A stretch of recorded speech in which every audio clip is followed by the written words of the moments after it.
So we talk about breaking down the connective tissue. And we also talk about separating the fat solids from the fat liquids.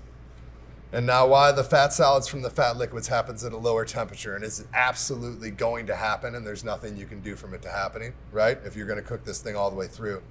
Why that's important and why we touch on that again is because during this process right here, now that we've seasoned it, it does not go right on the smoker.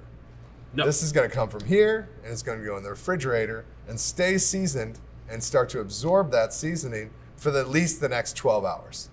Now, why is that important? So, we know that there is a gigantic fat cap. This is all fat on top of here, right? We also know that that fat's gonna separate and those liquids are gonna drip down into that meat, okay? It's going to replace where the other fat has come out, and it's going to replace that fat, right? Now, if we don't season this and let this sit overnight, this fat cap isn't gonna have any seasoning. If we have it properly seasoned, and we can come in the morning, just like Damian says, you can cut it right out of the middle, and you can cut the edges off of the brisket and taste the middle part of the brisket, and it should taste salty because that fat has been seasoned properly.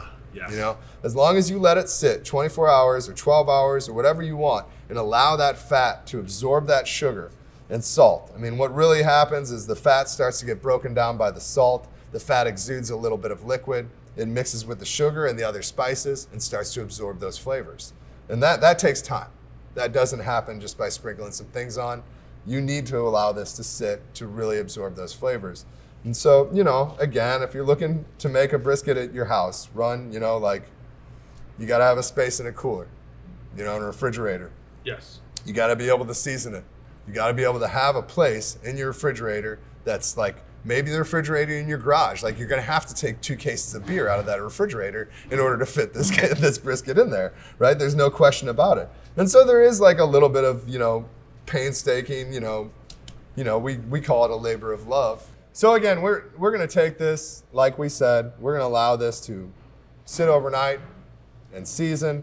By the time we come back in the morning, it's not gonna be all crusty like this. You're not gonna be able to see little grains of salt. It's almost gonna look like we rubbed it with some sort of weird looking caramel sauce. All that rub breaks down and it becomes a juice. And it's being absorbed by the fat and this, that, and the other.